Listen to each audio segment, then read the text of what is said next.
Kisah Islamnya, Umar bin Khattab. Umar bin Khattab adalah seorang sahabat yang namanya menjadi kebanggaan kaum muslimin hingga hari ini. Karena semangat keimanannya, ia telah menggetarkan hati orang-orang kafir semenjak 1300 tahun yang lalu hingga kini dahulu sebelum Islam.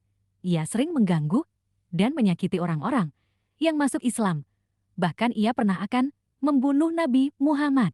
Awal mula Umar bin Khattab masuk Islam ialah suatu ketika orang-orang kafir berembuk. Di antara mereka siapakah yang berani membunuh Muhammad? Umar menyahut, aku yang akan membunuhnya.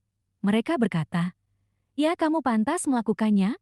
Umar pun segera menghunus pedangnya dan pergi untuk membunuh Rasulullah. Di tengah perjalanan, ia menjumpai Sa'ad bin Abi Waqqas, seorang sahabat dari kabilah Zurah. Saat bertanya, akan kemana engkau? Hei Umar, jawab Umar, aku akan membunuh Muhammad. Nauzubillahi, Sa'ad menjawab, jika demikian, Banu Hashim, Banu Zuhrah, tentu tidak akan berdiam diri. Mereka pasti akan membalas membunuhmu. Mereka juga telah meninggalkan agama nenek moyang kita. Jika demikian kamu, akan kubunuh lebih dahulu. Setelah berkata demikian, Umar menarik pedangnya saat menyahut, ya, aku memang telah masuk Islam. Saat berkata, hai Umar, dengarkanlah terlebih dahulu kabar tentang rumahmu. Saudara perempuanmu dan iparmu juga telah masuk Islam. Mendengar hal itu Umar sangat marah dan langsung pergi ke rumah saudara perempuannya. Ketika itu di rumah saudara perempuan Umar ada Habab dengan pintu terkunci. Ia sedang mengajar suami istri itu membaca Al-Quran. Tiba-tiba Umar datang dan berteriak agar dibukakan pintu. Mendengar suara Umar, Habab segera bersembunyi dan meninggalkan lembaran suci Al-Quran. Lalu saudara perempuan Umar membukakan pintu. Tangan Umar yang memegang sesuatu langsung dipukulkan ke kepala saudara perempuannya hingga berdarah. Umar berkata, kamu telah mengkhianati dirimu sendiri. Kamu mengikuti agama yang buruk itu. Lalu Umar masuk ke dalam rumah dan bertanya kepada saudara perempuannya, sedang apa kalian? Dan suara siapa yang kudengar tadi? Iparnya menjawab, kami sedang mengobrol biasa. Umar bertanya, apakah kamu telah meninggalkan agama nenek moyangmu dan masuk ke agama baru? Jawab iparnya, bagaimana jika agama baru itu ternyata lebih baik? Mendengar itu, Umar langsung menarik janggut iparnya dan mendorongnya hingga jatuh. Lalu Umar memukulinya sampai puas di atas tanah. Saudara perempuannya berusaha memisahkan mereka, tetapi wajahnya ditampar dengan keras oleh Umar sampai berdarah. Padahal ia adalah saudaranya sendiri. Saudara perempuannya berkata, hai Umar, apakah kami dipukuli hanya karena kami telah masuk Islam? Memang kami sudah masuk Islam. Apa saja yang ingin kau lakukan kepada kami, lakukanlah.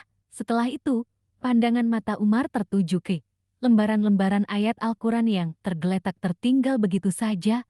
Emosinya mulai mereda. Ia merasa malu atas sikapnya terhadap saudara perempuannya yang telah membuat wajahnya berdarah. Umar berkata, ya, sekarang katakanlah, apakah ini? Saudara perempuannya menjawab, kamu tidak suci dan lembaran ini tidak boleh disentuh oleh tangan yang tidak suci. Umar pun mendesaknya. Namun saudara perempuannya enggan memberikannya jika ia belum mandi dan berwudu. Setelah mandi, Umar mengambil lembaran-lembaran tersebut dan membacanya. Ternyata di dalamnya berisi surat Taha yang artinya, akulah Allah, tiada Tuhan selain aku. Maka sembahlah aku dan dirikanlah salat untuk mengingatku. Surat Taha ayat ke-14. Selesai membaca ayat-ayat di atas, sikap Umar langsung berubah. Ia berkata, sekarang pertemukanlah aku dengan Muhammad. Mendengar hal itu, Habab segera keluar dari tempat persembunyiannya dan berkata, hai Umar, aku sampaikan kabar gembira untukmu. Kemarin, pada malam Kamis, aku dengar Rasulullah berdoa, ya Allah, kuatkanlah Islam dengan Umar atau Abu Jahal. Siapa saja dari keduanya yang lebih engkau sukai, karena kekuatan keduanya sangat terkenal. Dan sekarang telah diketahui bahwa doa Nabi Muhammad telah dikabulkan, yaitu dirimu. Setelah kejadian itu, ia dipertemukan dengan Nabi Muhammad dan ia masuk Islam pada hari Jumat subuh. Keislaman Umar merupakan pukulan berat bagi kafir Quraisy. Walaupun demikian kaum muslimin masih sangat sedikit jumlahnya, sedangkan yang memusuhi mereka tidak hanya orang-orang kafir Mekah, bahkan seluruh Arab selamanya telah menimbulkan kemarahan besar bagi kaum musyrikin, dan mereka semakin berusaha menghabisi kaum muslimin. Berbagai cara pun dicoba. Tetapi kaum muslimin semakin berani, bahkan berani mendirikan syalat di Masjidil Haram. Abdullah bin Mas'ud berkata, keislaman Umar bin Khattab merupakan kemenangan bagi kaum muslimin, dan hijrahnya Umar merupakan pertolongan bagi kaum muslimin, dan kekhalifahannya merupakan rahmat bagi kaum muslimin.